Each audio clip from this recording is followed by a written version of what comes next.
Bonjour à toutes et à tous. Peut-être quelques mots pour juste préciser l'équipe, la constitution de l'équipe. Donc l'UTEP, c'est une unité de thérapie familiale et de couple. Elle dépend donc de l'hôpital psychiatrique de Nancy. C'est un hôpital public. Et donc elle accueille en consultation ambulatoire des couples et des familles. L'équipe elle est constituée de 12 thérapeutes formés à la thérapie familiale systémique. Et donc l'étude se propose, c'est une étude longitudinale, voilà, donc qui souhaite voilà d'évaluer l'impact de la thérapie systémique, l'efficacité de la thérapie systémique. Et donc nous allons essayer donc d'avoir des questionnaires d'évaluation qui puissent nous permettre d'identifier pour tout au début de thérapie la problématique.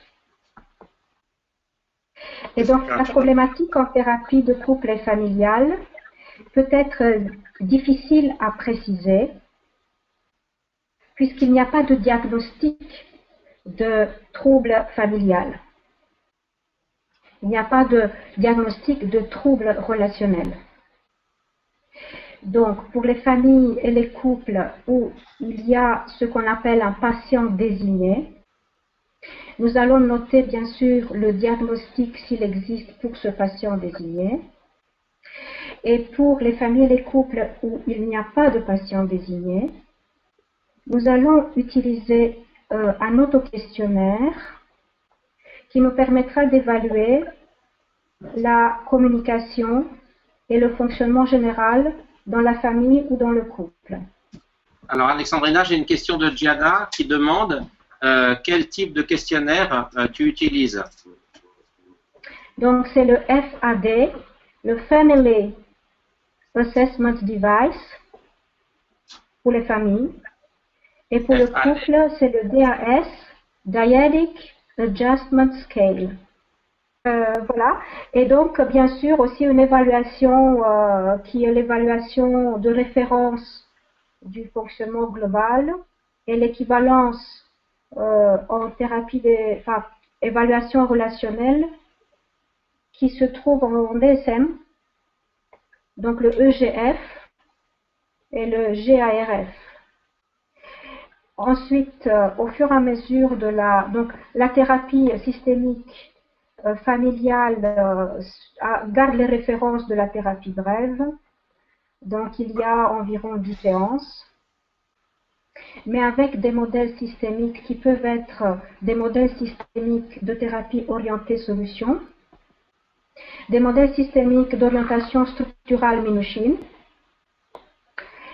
et donc il y aura des modèles différents de travail, et à la fin de la thérapie, il y a l'évaluation que propose donc le protocole de Nardone, l'ACT, donc les échelles de Likert, c'est-à-dire l'amélioration du problème initial sur une échelle de 0 à 10. Voilà, donc le questionnaire initial est passé en premier entretien d'évaluation. C'est moi qui reçois toutes les familles et tous les couples. Voilà. Les questionnaires sont remplis durant l'entretien, je suis présente. Et les questionnaires en fin de thérapie sont passés donc à la dernière séance en présence du thérapeute. À 6 mois après la fin de la thérapie, le questionnaire sera passé également en présence du thérapeute, ou si la famille ne se présente pas, ça sera par téléphone. Il y a également un contact téléphonique pour l'évaluation des situations de drop-out. Je pense que cela nous permettra donc d'avoir un retour sur l'impact donc de la thérapie sur la problématique initiale et surtout si la thérapie peut amener une amélioration de la problématique du patient désigné si un patient désigné. Et donc, je pense que le support informatique de l'acte s'y prête très très bien à ce type d'évaluation, à ce type d'études pour effectivement pouvoir conclure assez rapidement. Alors l'encodage peut être fait donc en accord avec l'hôpital en gardant bien sûr le caractère anonyme des données. Il n'y a pas de nom de patient qui apparaît.